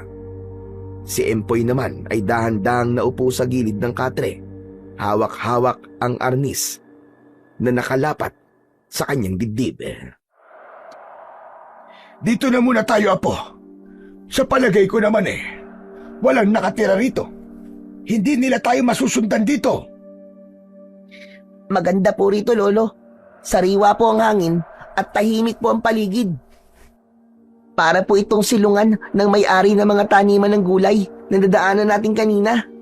Saka po, mula po rito, sa kinatitirikan ng bahay, ay natatanaw pa rin po natin ang baryo natin. Tama ka, Apo. Sana walang may-ari ng bahay na to. Sa palagay ko po walang nakatira dito, Lolo. Saka parang matagal na po itong inabandona. Pabor po to sa atin. Hindi na po natin kailangan maghanap ng bahay na malilipatan. Pagkalipas ng ilang araw, ay masaya si Empoy sa bago nilang tirahan. Madalas siyang tumatambay sa labas ng kubong kanilang tinutuluyan. 5 araw na silang nakatira sa kubong yun. Ngunit wala pa ring palatandaan na merong nagmamay-ari ng bahay nila. Isang gabi, habang nakatayo siya sa labas ng kanilang bahay, ay natanaw niya ang malamlam na ilaw ng kanilang baryo. Hinihintay niya si Lolo Rudy na naghahanda ng sandata na gagamitin naman nila sa pangangaso. Yun na ang kanilang inaasahan para sa paghahanap ng kanilang pagkain. Sagana ang gubat sa mga baboy ramo at iba pang mga hayop na maaari nilang kainin. Tahimik at payapa ang pakiramdam kapag natutulog siya dahil wala siyang iniisip na banta ng panganib. Ngunit may bahagi pa rin sa puso niya ang nalulungkot dahil ang dati nilang baryo na nagkaroon na sa kanya ng masasayang alaala, ngayon ay tinatanaw na lamang niya mula sa malayo. Halos manlaki ang mga mata ni Empoy nang biglang lumakas ang ilaw sa baryo. Tumaas sa ulap ang makapal at maitim na usok. Napaulat siya sa kanyang pagkakatayo at napasigaw kay Lolo Rudy. Nang mga oras na yon ay kalalabas lamang ng matanda sa pintuan ng bahay nila. Lolo! Lolo Rudy, tingnan nyo! Empoy, bakit ka ba sumisigaw? Lolo, ang baryo po naman lapas. Sa palagay ko po nasusunog. Ano ka mo? Aba, Diyos ko po! Malaking sunog na nangyayari sa baryo natin. Ano pong gagawin natin, Lolo? Pero masyadong mapanganib ba po kung pupuntahan natin sila? Lo, hindi ko po kayang manood na lamang po dito habang nasusunog po ang mga bahay nila. Paano po kung may mga nakulong sa loob ng bahay nila? Lolo, kailangan po nila ng tulong natin. Pagkakataon na rin po natin para mapatunayan sa kanilang lahat na mabuti po tayong aswang. Tama ka po. Hindi ko rin naman kayang tiisin na makitang nasusunog ang kanilang tirahan. Pero Lolo, malayo po ang baryo sa kinatatayuan natin ngayon. Paano po tayo doon makakarating na mas mabilis? Kakailanganin natin magbago ng anyo para magamit natin ang bilis sa pagtakbo. Sa ganung paraan, 10 minuto o 15 minuto lang ang palilipasin ay magagawa na nating makarating doon. Dahan-dahan nilang sinimulan ang pag-iipon ng lakas para sa pagbabago ng kanilang anyo. Sa ilalim ng bilog na buwan ay unti-unting gumapang ang pagbabago. Hindi marahas, kundi tila pagtugon sa tawag na matagal nang nakaimbak sa kanilang mga dugo. Si Lolo Rudy ang unang nagbago ang anyo. Ang mga mata nito ay kumislap sa liwanag ng buwan at ang puti nito ay bahagyang naging mapusyaw na kulay dilaw. Kasabay ng pag-alulong nito sa katahimikan ng gabi, habang si Empoy naman ay humigpit ang hawak sa silyang gawa sa uway. Unti-unting lumapad ang kanyang balikat, napunit ang bahagi ng damit habang ang kanyang likod ay bahagyang yumuko. Tumubo ang kulay abo niyang balahibo sa balat. Nakaramdam siya ng matinding init sa dibdib.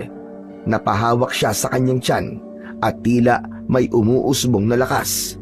Mahapdi, mabigat, ngunit malakas ang enerhiyang bumalot sa buo niyang katawan na dati niya nang nararamdaman nang unang lumabas ang kanyang pagkaaswang. Ang kanyang mga kuko ay humaba. Unti-unting nagkakabuto ang kanyang mga daliri at ang kanyang muka ay humaba rin. Ngunit ang anyo ay may bakas pa rin na siya si Empoy. Hindi sila nagkatinginan sa simula. Tila pinoproseso pa ng kanilang katauhan ang bigat ng pagbabagong bumabalot sa kanilang katawan. Isang sulyap lang ang ginawa nila sa baryo at sa gitna ng dilim, 2 nilalang na kalahating tao, kalahating hayop ang tahimik na tumindig, hindi upang manakot, kundi upang iligtas ang baryo sa malaking sunog na tumutupok sa bahay ng mga ito. Mabilis ang kanilang pagtakbo at 10 minuto lang ay tumambad sa kanila ang mga nag-iiyakang mga tao. Lolo, may dahilan po kung bakit nasusunog ang lugar. Ayun po, nakikita ko po ang mga aswang na walang tigil sa pagpatay sa mga biktima. Marahil ay palalabasin nilang nasunog ang baryo para itago ang malagim nilang pagpatay sa mga tao. Diyos ko, para silang nawawala sa kanilang mga sarili, Apo. Pigilan mo ang mga aswang at ako naman na magliligtas sa mga tao mula sa nasusunog nilang bahay. Marami na ang nakulong sa loob. Bilisan mo! Kailangan nating magmadali! Opo, Lolo. Ililigtas po natin silang lahat. Naghiwalay ang maglolo sa pagliligtas sa mga tao habang nasisilaw sila sa liwanag ng apoy at napapaso naman Sa init ng liyab at singaw ng nagbabagang mga kahoy, ay walang takot na pumasok si Lolo Rudy sa loob ng bahay na nasusunog. Bata, matanda, buntis at mga lalaking may mga sugat ang ligtas na nailayo ni Lolo Rudy sa apoy. Sa una ay natakot ang mga tao sa kanilang mga itsura. Ngunit nang makita ng mga ito ang ginagawa nila, tumulong na rin ang mga ito sa pag-apula sa apoy. Hinarap ni Empoy ang aswang na si Mang Sendong. Sa likod nito ang mga alagad nitong walang tigil sa paglantak ng mga katawan ng tao. Ako ang harapin mo. Kaya pala pinalayas mo kami sa baryo para malaya kang gawing pagkain ng mga tao rito. Pwes, malalaman nilang lahat ang totoo niyong pagkatao. Talaga palang matapang ka, Supremo. Hindi ako supremo. Isa lang akong hamak na batang tatapos sa pag-aasik niyo ng lagim. Pinatay mo ang anak ko. Kaya nararapat lang na pagbayaran mo ang buhay na kinuha mo sa akin. Dudurugin kita sa mga kamay ko, kagaya ng ginawa mo sa anak ko. Katapusin mo na! Hindi mangyayari yan dahil ikaw ang isusunod ko sa anak mo. Malakas na salpukan sa gitna ng dalawang nilalang ang nagpatigil sa umiiyak na mga tao. Tumayo at nanood ang mga ito sa paglalaban sa pagitan ng aswang palukot at taong lobo. Tumulong na rin si Lolo Rudy at nakipagpambuno sila sa mga alagad ni Mang Sendong. Mataas ang talon ni Empoy nang sumugod siya kay Mang Sendong gamit ang kanyang arnis. Tinamaan niya ito ng kanyang sandata sa ulo, kaya't pasadsad itong bumagsak sa lupa. Saka naman niya hinarap ang mga alagad nito sa tulong ni Lolo Rudy. Ibinaon niya ang kanyang kuko sa katawan ng bawat sumusugod na aswang na palukot. Si Lolo Rudy naman ay tinulungan ng mga tao sa pag-atake sa mga kalaban. Walang awang pinagpapapalo ng mga tao ang alagad ni Mang Sendong habang umuungol sa sakit. Muling bumangon si Mang Sendong at hinarap si Empoy. Ilang beses na tumba si Empoy sa lupa dahil mas malakas sa kanya ang aswang palukot. Kaya lang, hindi pa pala niya lubusang nailalabas ang pagiging supremo niya. Isang malakas na alulong ang ginawa ni Empoy. Sa isang iglap, ang kanyang tenga at balahibo sa kanyang katawan ay tila naging talim.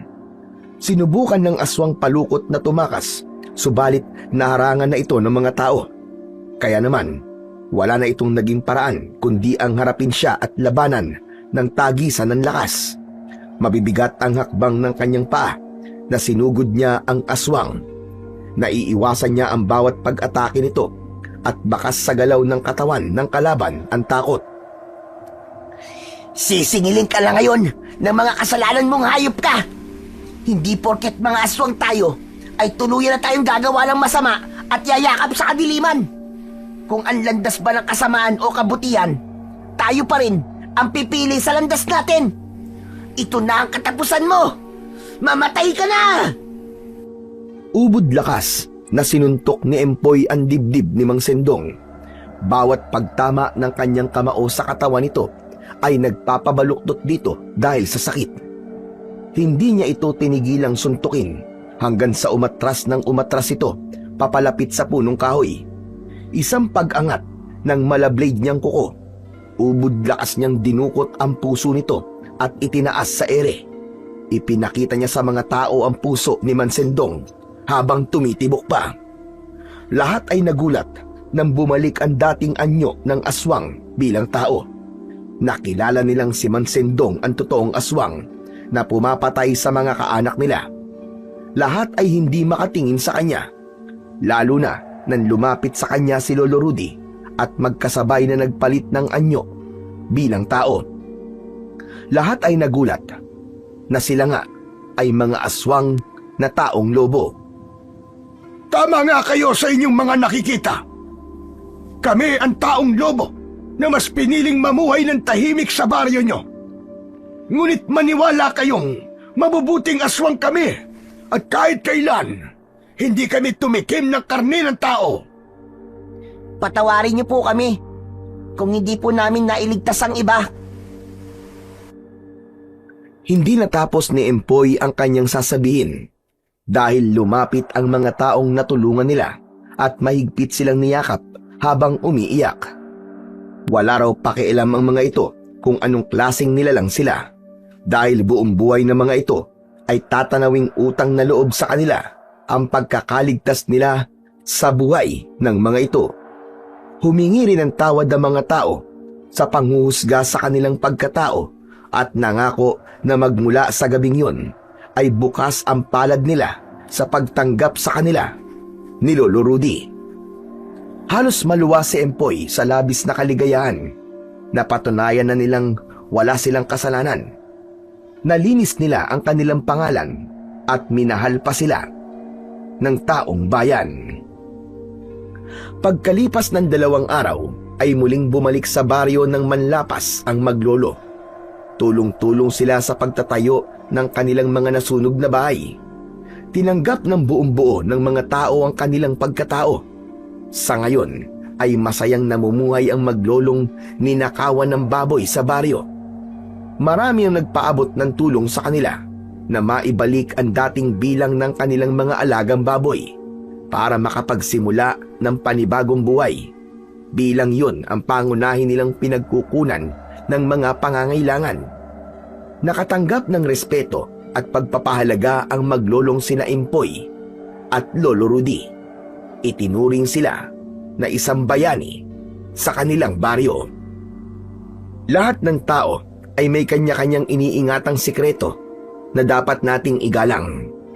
Aswang man o tao, lahat ay may karapatang mabuhay bilang isang mabuting nilalang. Huwag nating husgahan ang kanilang panlabas na kaanyuan. Sa halip, tignan natin sila sa kanilang busilak na puso. Tayo pa rin ang pipili sa landas na ating tatahakin. Mapalad ang taong gumagawa ng kabutihan sa kapwa kaysa ang gumagawa ng kasamaan. Lagi lamang nating iisipin na sa bawat pagkakamali at kasalanan ay may kaakibat na kaparusahan. Samantalang ang gumagawa naman ng kabutihan ay may kapalit na biyaya na manggagaling sa Diyos na lumikha.